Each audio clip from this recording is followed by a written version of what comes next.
Бардығыңыздарга бақуат турмуш каалап, байлык каалап, сиздер менен проект Раян жана Бактияр Жолдошбеков. Саламатсыздарбы? Дүниедегі ең кымбат кемелердин тизмеси. Баштадык. Seven Seas, $200 миллион. Бүгін біз атақты кинорежиссер Стивен Спилбергке таандык яхтадан баштайбыз. 2010 жылы құрылған бұл яхта италиялық Океанка компаниясы тарабынан жасалған. Бұл яхтанын ұзындығы 85 метрге жетеді.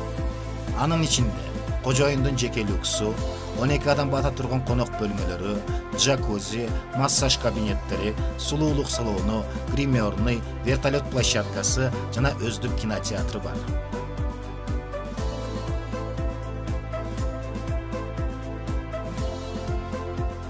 Октопус, $200 миллион. Осьминог деп которулган бул яхтаны германиялык Люрсен компаниясы чыгарган. Пол Алин ээлик кылган 126 метрлик яхтанын ичинде люкс жана жасалгалоо жагынан дүйнөдөгү эң мыкты 5 жылдыздуу мейманканалар менен атаандашыла турган 41 люкс кабинасы бар. Коноктордун көңүл ачуусу үчүн кинотеатр, үн жаздыруучу студия, баскетбол аянтчасы жана чакан библиотекасы бар.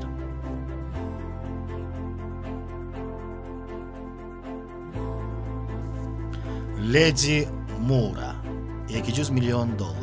Сауд Аравия падышасынын кеңешчиси Насир Рашидке таандык. 2010 жылы Монте-Карлонун эң чоң яхтасы деп табылган. Кемеде ашкана, бассейн, спа-салон жана вертолет площадкасы бар. Белгилеп кетчү нерсе яхтанын аты Леди Мура деп 26 карат алтын менен оюлуп жазылган. Краскасы түбөнүп калса керек да.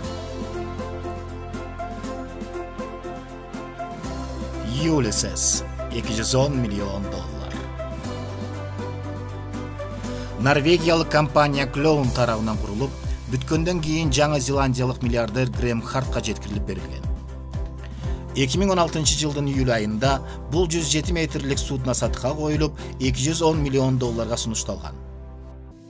Эң маанилүү өзгөчөлүгү узундугу 21 метр болгон катамаран жайгашкан бөлмөсү, андан сырткары 8 ашкана, кинотеатр, 5 бар, казиносу, профессионалдык аудио системасы, узундугу 15 метр болгон өзү жылый турчу бассейн, массаж бөлмөсү, сулуулук салону бар. Аль-Миргаб, $250 миллион.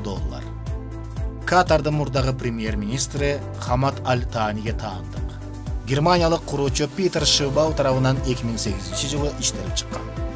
Узундугу 133, туурасы 18 метр болгон бул лайнердин бортунда кеминде 24 адам бата турчу 10 люкс бөлмөлөрү, ээсинин 2 жеке VIP бөлмөсү жана экипаж үчүн 55 ыңгайлуу бөлмө, эс алуулар үчүн кинотеатр, бассейн, солярий бар.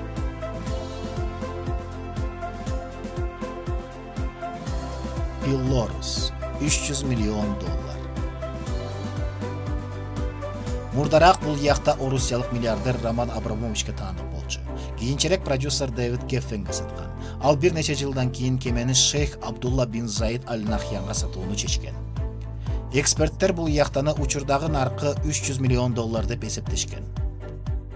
Интерьердин дизайнери Терренс Дисбали болгон. Ал 20 люкс бөлмөлөрдү жасаган. Табигый материалдарды колдонуунун аркасында пляждык үйдүн атмосферасы орнойт. Яхтада спортзал, массаж кабинети, гараж, сулуулук салону, керек болсо ракеталардан коргонуу системасы бар. Узундугу 115 метр болгон бул лайнер Люрсен кеме жасоочу заводунда курулган. Айтмакчы, Челси командасы премьер-лиганын биринчи титулун жеңип алган учурда мыкты оюнчулары Фрэнк Лэмпард менен Джон Терри 2 жума бою люкс Беларусь яхтасында эс алышкан.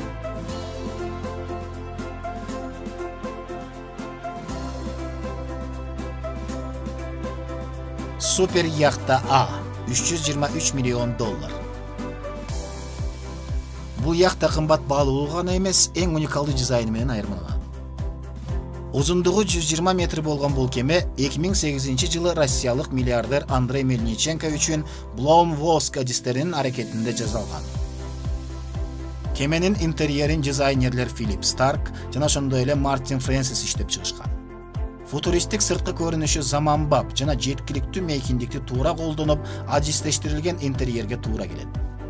Акыркы технологияларга, тактап айтканда навигация жана коопсуздук жагынан эң мыкты ыңгайлаштырылган. Эс алуунун ар кандай мүмкүнчүлүктөрүн сунушталат. Мисалы, бортунда 3 бассейн, 2 чакан кайык, 14 кишиге арналган 6 люкс кабиналар бар.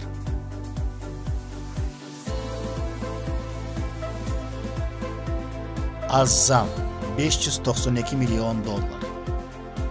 180 метрлик яхта Бириккен Араб Эмираттарынын президенти Абу-Дабинин эмири Халифа ибн Зайд аль-Нахьян үчүн Дүрсен кеме куруучу заводунда курулган жана дүйнөдөгү эң чоң яхта болуп эсептелет.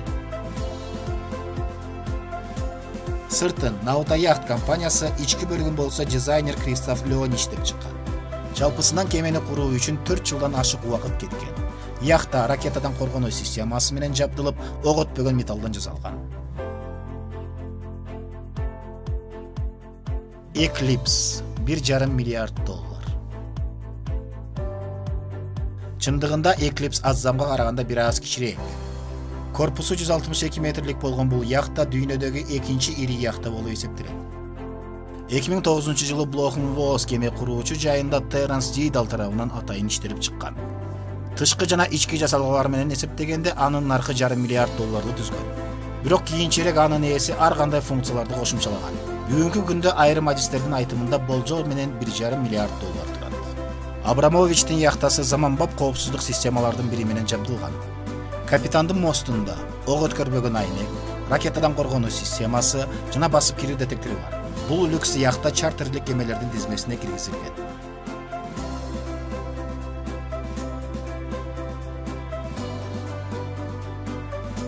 History Supreme $4,5 миллиард. Бул яхтанын узундугу 30 гана метр. Анан $4,5 миллиард акча каяктан чыкты дебейсиздерби? Мунун себеби Стюарт Хьюз, ал Apple компаниясынын дизайнери. Ал жөнөкөй гана iPhone, iPad, MacBook сыяктуу буюмдарды эң кымбат буюмдарга айландырган.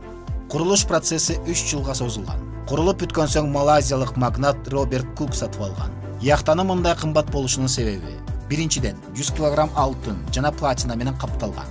Экинчиден, метеорит ташы жана тиранозаврдын сөөктөрүнөн анын ички жасалгасы кооздолгон. Ким лайк басып каналга подписаться кылса, ошого ушул яхта буйрусун. Амин.